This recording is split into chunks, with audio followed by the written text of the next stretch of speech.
आगरी युवक संघटनेतर्फे भूमिपुत्र पिढ्यानपिढ्या कसत असलेल्या वडिलोपार्जित कुळ कायद्याच्या जमिनीवर बेकायदेशीर कब्जा करणे, कांदळवन, मॅनरोज, खरफुटी जंगलावर अधिकृत माती भराव करून नष्ट करणे, शेतात जाण्यास मज्जाव करणे, ठामपाचा कचरा शेतात डंपिंग करून शेती व कंदळवन नष्ट करणे या व अशा विविध मागण्यांसाठी ठाणे जिल्हाधिकारी कार्यालयासमोर धरणे आंदोलन करण्यात आले। दिवाळीतील ग्रामस्थांनी लता गोयल, आदित्य गोयल, धर्मेंद्र कुमार गोयल हे गुंड आणून गावातील जागा ताब्यात घेत आहेत, तसेच मूळ मालकाचा सातबारा उतरवून त्या ठिकाणी स्वतःचा सातबारा तयार करतायत।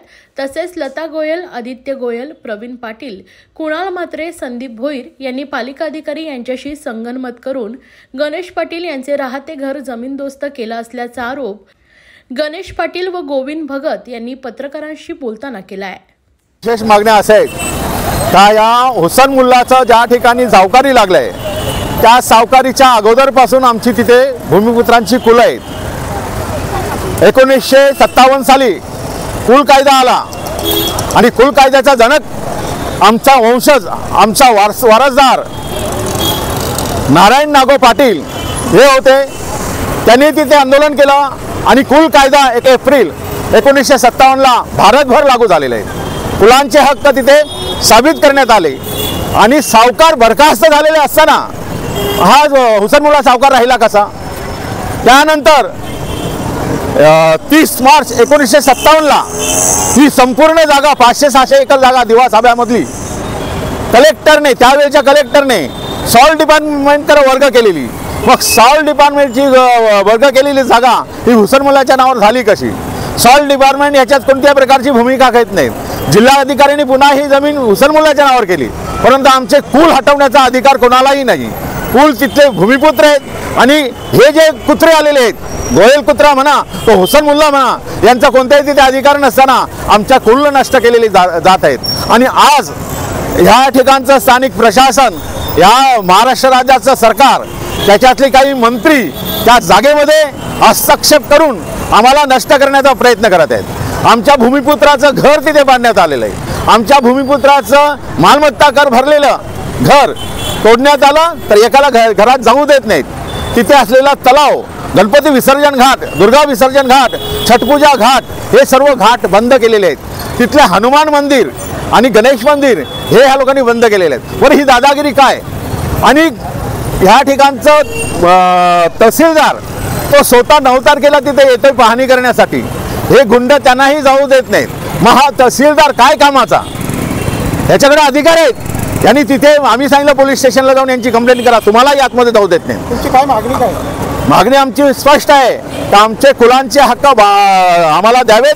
ती जमीन आमच्या मालकीची आहे आणि काही मालकी हक्काच्या जमिनी सुद्धा या गोयलने लाटलेल्या आहेत। ज्या जागेचा हुसन मुल्लाचा संबंध नाही, 111 सर्वे नंबर 114 ते 131 हे आमच्या मालकी हक्काचे आहेत। आणि माझ्या 7/12 126, 27 आणि 28 हे माझ्या मालकी हक्काचे आहेत।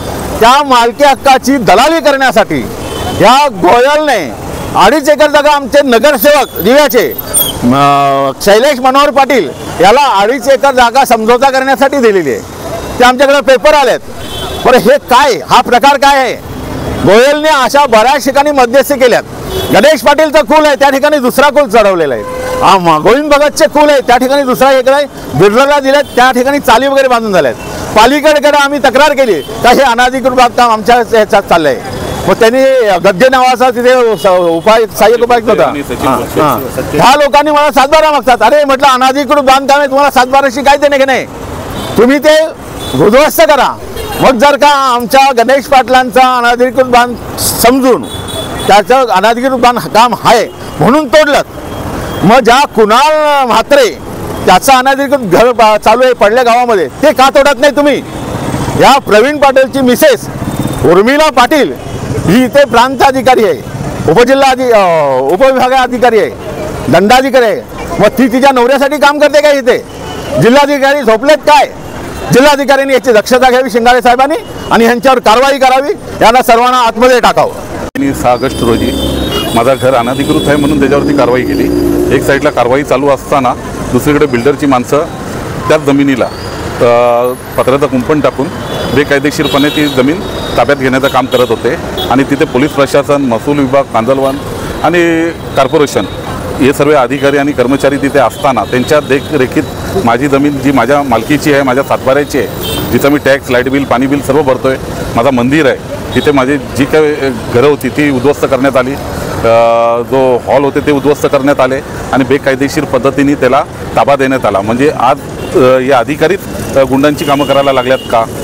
पोलीस प्रशासनाला घेऊन बेकायदेशीरपणे लोकांची घरं तोडून बिल्डरांना बेकायदेशीरपणे ज्या जमिनी बिल्डरच्या नाहीत त्या जमिनी देण्याची कामं करतायत. अक्षय गुडदेला विचारलं की बाबा तू नोटीस दिली नाही, तर त्यांनी सरळ सांगितलं की आपलं अनधिकृत काम आहे, त्याला मी नोटीस द्यायची गरज नाही. अशा प्रकारे जे हे बोलत होता तो.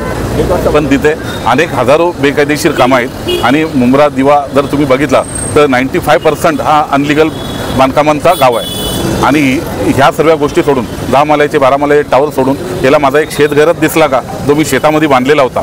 आज 10 एकर जमीन आहे, म्हणजे एक घर तर बांधण्याचा मला अधिकार आहे. त्याची देखरेख करण्यासाठी माझी आंब्याची झाडं आहेत, नारळाची झाडं आहेत, त्याची देखभाल करण्यासाठी मंदिर आहे, तिथे काही कर्मचारी ठेवण्यासाठी. त्याच ठिकाणी तुमच्याच जागेवर करण्यात आलेलं जी बेकायदेशीर डंपिंग चालू केलेली आहे. आज 6 ऑगस्टला कारवाई केल्यापासून जो रस्ता बंद केलेला होता तो मनीष जोशी जो डेप्युटी कमिशनर आहे ठाणे महानगरपालिकेचा, याला हाताशी धरून या लोकांनी कचऱ्याची डंपिंग चालू केली आणि कचऱ्याची डंपिंग चालू करण्याच्या नावावरती तिथे मुरुम भरणी केली जात आहे आणि बिल्डरला जागा लेवल करून देण्याची कामं या अधिकारी करत आहेत.